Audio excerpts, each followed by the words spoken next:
Pemirsa, usai dilantik sejumlah anggota Dewan dari berbagai daerah ramai-ramai menggadaikan surat keputusan atau SK anggota Dewan untuk mengajukan pinjaman ke lembaga perbankan sebagai agunan. Fenomena ini seolah membenarkan pendapat Ketua DPR Puan Maharani yang menyatakan bahwa biaya politik itu mahal.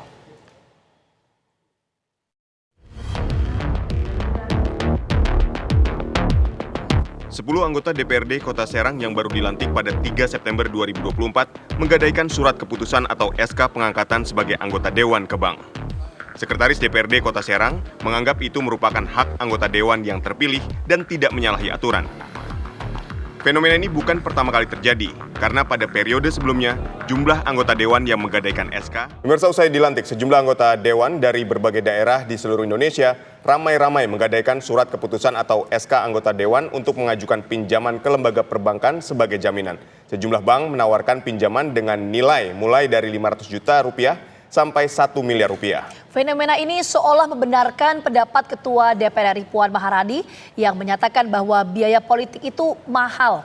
Lantas, benarkah mahalnya biaya politik menjadi alasan anggota Dewan ramai-ramai menggadaikan SK untuk mendapatkan pinjaman? Untuk membahasnya telah bergabung bersama kami. Nanti akan bergabung ada pengamat sosial UI, Devi Ramawati, dan saat ini sudah bergabung bersama kami ada Zainur Rohman selaku peneliti Pusat Kajian Anti Korupsi UGM. Selamat petang, Mas Zainur.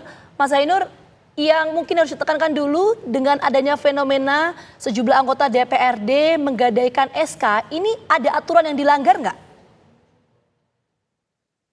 Ya, kalau aturan sepertinya tidak ada yang dilanggar ya. Kenapa? Karena kan masing-masing anggota DPRD itu punya hak untuk mengelola pendapatan mereka sendiri. Tetapi yang perlu menjadi perhatian bagi publik maupun pemerintah menurut saya adalah mengapa sampai anggota-anggota DPRD ini begitu dilantik harus menggadaikan SK mereka begitu ya.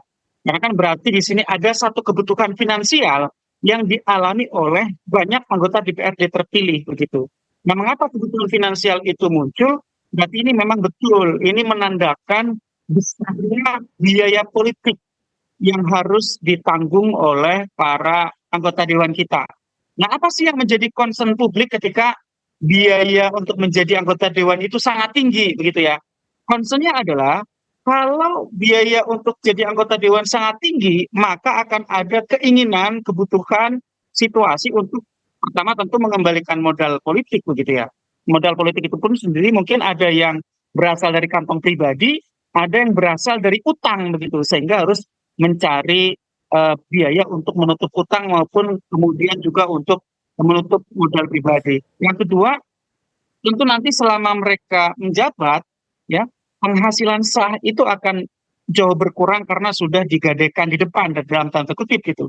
Sehingga tentu ini juga bisa berpengaruh terhadap performa maupun resiliensi mereka ketika misalnya menghadapi berbagai tawaran maupun tantangan khususnya terkait dengan uang-uang yang tidak sah seperti misalnya suap atau gratifikasi dari para pihak, apakah itu para penyedia barang dan jasa atau justru dari pemerintah itu sendiri.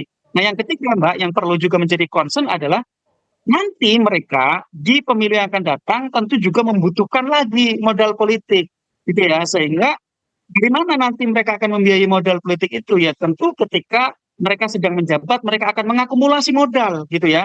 Nah, oleh karena itu kalau yang diakumulasi sudah tidak ada dari sumber yang sah, rawannya adalah mereka akan mengakumulasi modal itu dari sumber-sumber yang tidak sah yang biasanya paling favorit adalah dari para penyedia barang dan jasa, para kontraktor, para vendor maupun dari pemerintah atau pihak-pihak lain yang kemudian dalam tanda kutip menjadi sapi perahan begitu. Baik, Mas Zainur, ini kita dari pendapatan yang sah anggota Dewan, sebetulnya apakah sebanding biaya politik yang tadi luar biasa mahal itu mulai dari kampanye sampai harus menggadaikan SK dengan pendapatan sah mereka sebagai anggota DPRD? Sebenarnya kalau pengeluaran biaya politiknya hanya bersumber dari aspek-aspek yang sah, itu sebenarnya tidak terlalu besar gitu ya. Mungkin komponen utamanya kan yang pertama adalah untuk kampanye, yang kedua mungkin untuk biaya saksi begitu ya. Biaya politik menjadi membengkak karena adanya kebutuhan serangan fajar, money politik. Nah, kalau sudah ditambah dengan aspek serangan fajar dalam bentuk money politik ini, kemudian menjadi tidak seimbang antara penghasilan sahnya anggota DPRD dengan biaya politik yang dikeluarkan ketika mereka mencalonkan diri begitu ya. Untuk kabupaten kota misalnya Saya pernah mendengar penghasilan sah seorang anggota DPRD di kabupaten kota mungkin naik turun masing-masing daerah beda, mungkin sekitar 35 juta. Take home pay-nya dengan penghasilan-penghasilan lain yang sah dari negara mungkin sekitar antara 50 sampai 60 juta. Sedangkan pengeluaran mereka selama pemilu itu ada yang berkisar antara 2 sampai 5 miliar rupiah untuk DPRD level kabupaten kota.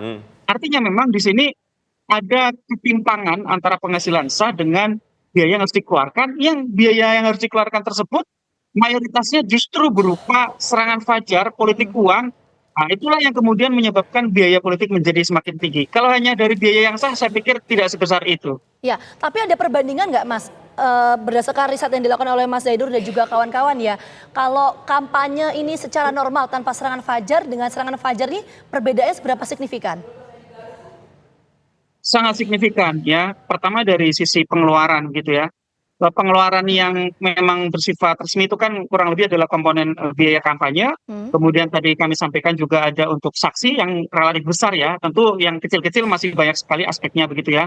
Nah, serangan fajar itu jumlahnya sendiri sangat besar gitu ya.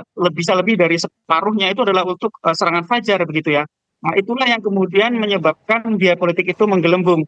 Nah, ini tentu harus dicarikan jalan keluar. Negara tidak boleh membiarkan kondisi di mana politik uang sangat menjamur, kemudian memicu anggota-anggota dewan terpilih untuk menggadaikan SK-nya demi memperoleh pinjaman, menutup lubang-lubang yang telah digali sedemikian dalam, dan nanti ujung-ujungnya mereka akan terdesak pada situasi korupsi. Ya, mereka akan mencatut dari para vendor, para pemborong, para penyedia barang dan jasa, begitu ya. Oleh karena itu memang di depan ini harus ada satu bentuk kebaikan dari sisi regulasi untuk menekan ya biaya politik. Memang usulan ada banyak begitu ya. Yang paling ekstrim misalnya mengembalikan ke proporsional tertutup begitu ya, di mana nanti partai yang menentukan daftar urutan siapa yang menduduki posisi dalam tanda kutip nomor jadi. Tapi juga ada yang bersifat moderat, misalnya memperkecil dapil sehingga jumlah yang harus dibayar oleh masing-masing calon ini menjadi semakin murah karena dalam tanda kutip yang harus dalam tanda kutip diuangi itu tidak terlalu banyak. Tapi menurut saya yang juga tidak kalah pentingnya adalah mendidik publik untuk tidak ya menerima apalagi meminta politik uang kepada calon wakil rakyat mereka.